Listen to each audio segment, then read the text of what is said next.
Well, hi there, and welcome. Welcome to another Listen to the Mrs. podcast. I'm Art Lewis. I'm Ann Williams. And we're here to chat with you about food and recipes and lifestyle and all that good stuff. And we do it on our podcast regularly. And you can also hear us on the radio on WSGW Radio in Saginaw, Michigan, weekdays from 10 to 11 o'clock in the morning. And you can listen online at WSGW.com, and you can call us at our phone numbers that we give on the show. But if you're listening to podcasts only and you want to get questions to us, you can reach us from the WSGW webpage. There is a link there, or a tab there for Listen to the Missus. Go there, and you can leave us a message there, or on our Facebook page. We have a Listen to the Missus Facebook page. And we both have email addresses. Mine is Ann at WSGW.com. And mine is Art Lewis, ARTLEWIS, at WSGW.com. Yeah, so if you have something you'd like for us to talk about or address, or a recipe from our files you'd like to have, just let us know. Ann's going to give you some hints on how to use yogurt in a variety of ways. I've got some information on ribs. It's that time of year to barbecue ribs, so we'll look at the differences in ribs and the methods of cooking. And then we've got some substitutions for you, too. When you don't have what you need at home, what can you use? That happens a lot. Does indeed. It's a continuation of something we started last week on our podcast. So how about I do the ribs first? Sure. Let's get right to the season, you know. All righty. Two kinds of ribs you're going to find when you go to the store.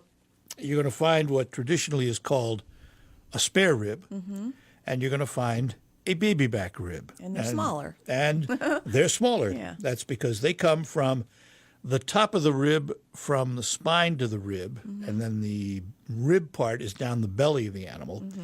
And there's a very big difference in their textures. The baby back rib, you might look at as a little meatier. It's leaner. The spare rib will be flatter, longer, a little less meat, more fat, and a lot of flavor. And typically, if you're going to do spare ribs, you'd cut them in what's called St. Louis style, where you cut the tip off and you have sort of even length ribs throughout. On the competition circuit, there's St. Louis ribs, or you've heard them called 2 3/4 ribs. And typically in competitions, unless they specify baby backs, most of the time you're going to find spare ribs. Okay. Different contests in different parts of the country use different styles of ribs. So that's the difference. And the big debate then comes, once you have the rib in hand, membrane or no membrane. On the back of the rib, there is a membrane. I pull my membranes off. And my theory is that when I pull my membrane off, my seasonings get into the rib that way, both sides rather than just the one side. My grill master does that too. And they're not that easy to take off either. And sometimes they are not, no.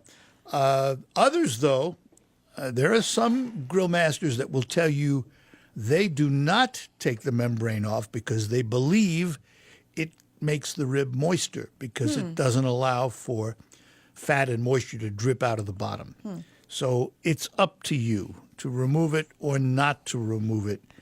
It's your choice. Then comes time to make the ribs. And this doesn't matter whether it's baby back or whether it's spare ribs.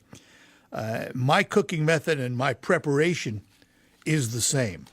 I take my slab of ribs, and the first thing I do is slather it with a light coating of mustard, complete throughout. And then I take my rib rub, whatever I'm using, and I use a lot of commercial rib rubs. It depends just what I'm in the mood for. I take my rib rub and I thoroughly lay it on the ribs and smooth it out so that it covers the whole rib, front and back. And I do the same thing with the mustard, front and back. And then I cook my ribs indirect. So I have a gas grill, and we'll talk about gas and charcoal, but I have a gas grill, and it's a 4-burner that run front to back. So I turn on the far right-hand burner. The other 3 burners remain off. The ribs go on the left side of my grill in a rack, a vertical rack. And typically, the temperature of the grill is going to run somewhere between 225 to 250. Usually takes me about 3.5 to 4 hours to do the ribs.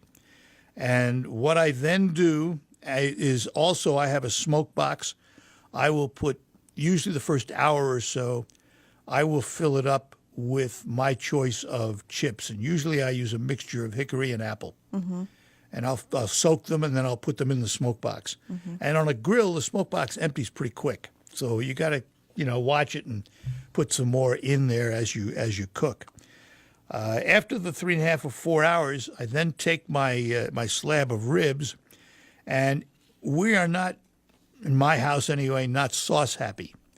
So we just like a light coating We're of not sauce. either, really, in my house. So what I will do is take a brush and I will brush on a light coating of sauce, put the ribs over direct heat, and finish them, glaze them on that direct heat. A lot of people think that you should put the barbecue sauce on while they're grilling, and that can really just burn on there, right? Yeah, it does, and that's why I save it for the end. So I do a dry rib, in other words, and then I take, if we're going to use a lot of sauce, we put it on. If we're not going to, we'll serve them dry. But I'll take a little bit of sauce and brush them on the ribs, put them over direct heat, maybe 30 seconds to a minute on each side, just to get them to glaze up. Right. And then take them off, let them sit a little bit, cut them, and ready to go. Gas versus charcoal.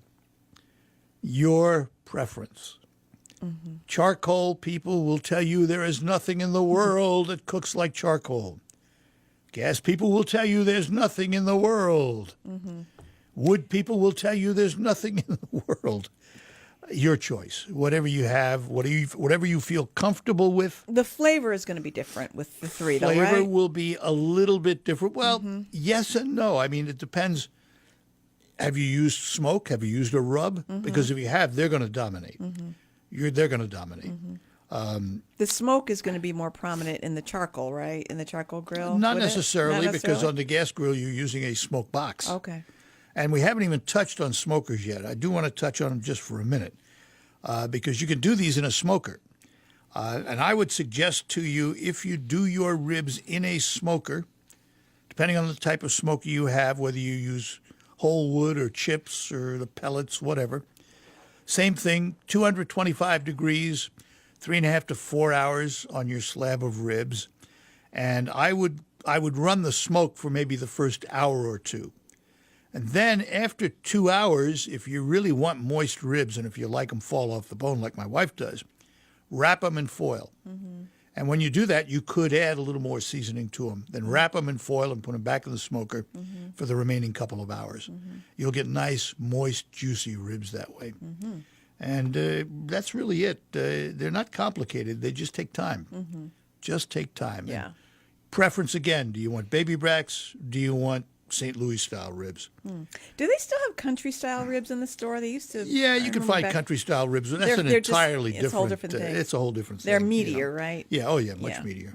And then there are people that grill beef ribs, and they're even meatier yet. So it's up to you. But basically, these are pork ribs, St. Louis style, and baby back ribs. All right. There you go. Yeah. All right.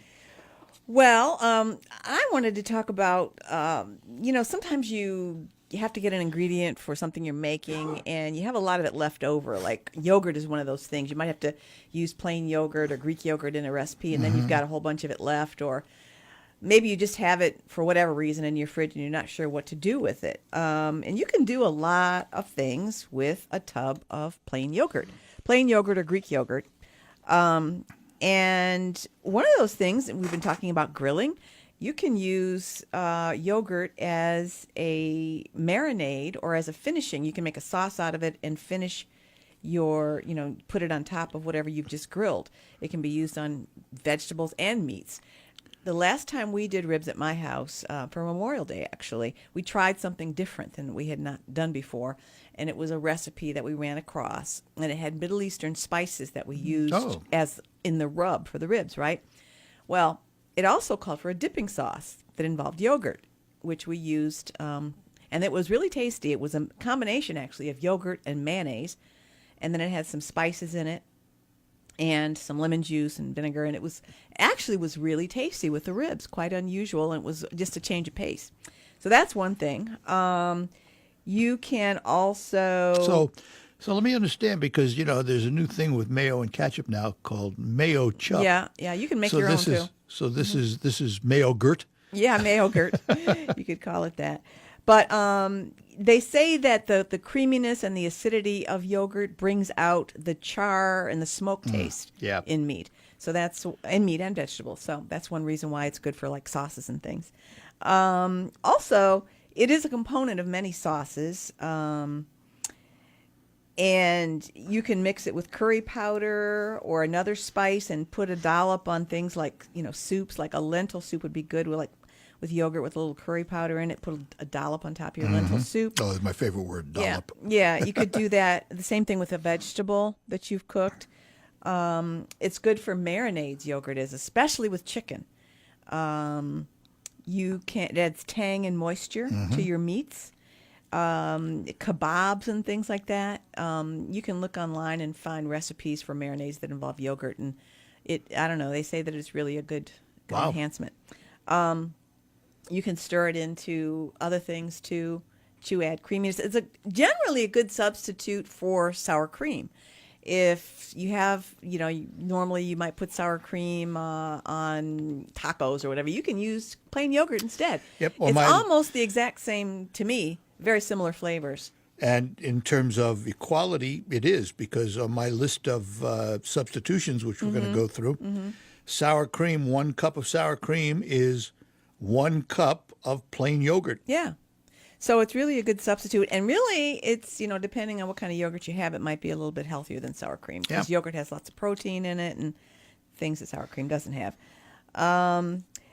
Also, you'll find some baking recipes involve yogurt. A lot of cakes involve yogurt instead of sour cream. It adds moisture. It adds tang, flavor. You can freeze yogurt. You can freeze the yogurt with fruit in it and churn it up and make frozen yogurt, your own frozen yogurt at home. Lots of things to do. Yeah.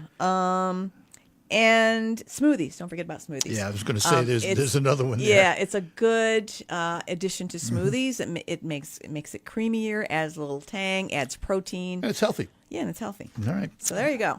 Ann will be back because she has a rhubarb custard pie we're going to do here in a little bit. But I thought we'd talk just for a minute about substitutions for things that you may need but you don't have, or that you want to substitute for. For example, we just talked about baking and substituting yogurt for sour cream. Fats in baking. If you want to substitute fats in baking, for 1 cup of fat in a recipe, replace it with 1 cup of applesauce or 1 cup of fruit puree. Now, there's a little bit of debate as to whether or not you should replace all the fat with all applesauce. A lot of people have gone to using half and half.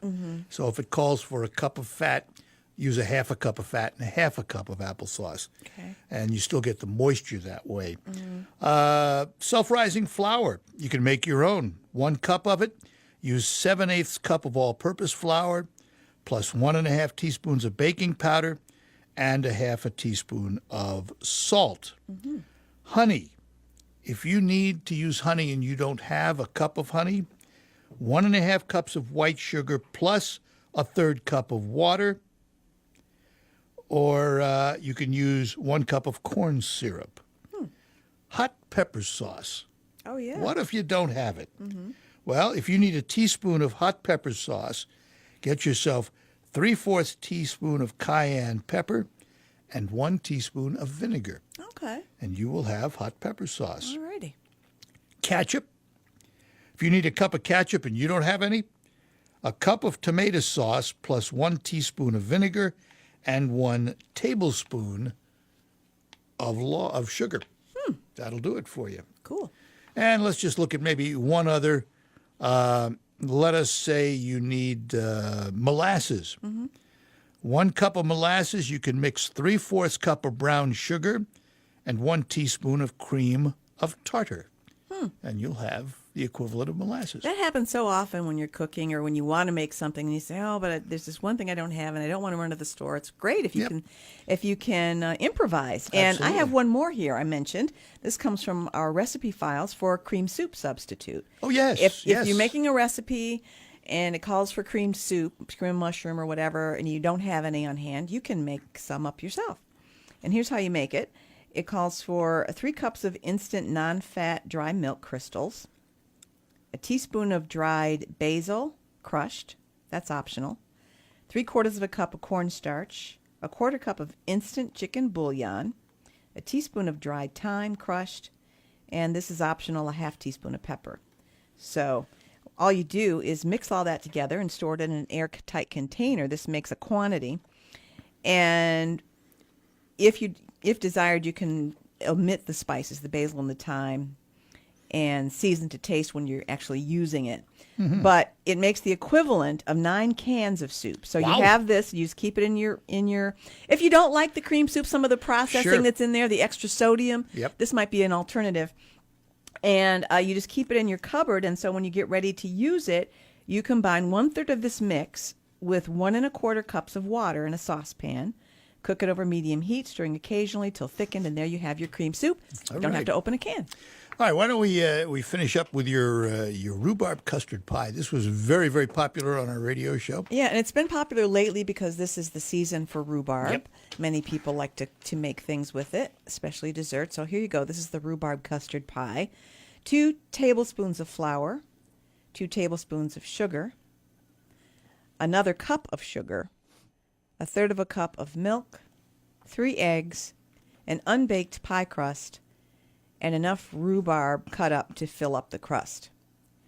All you do is you mix 2 tablespoons, that first 2 tablespoons of flour with the 2 tablespoons of sugar.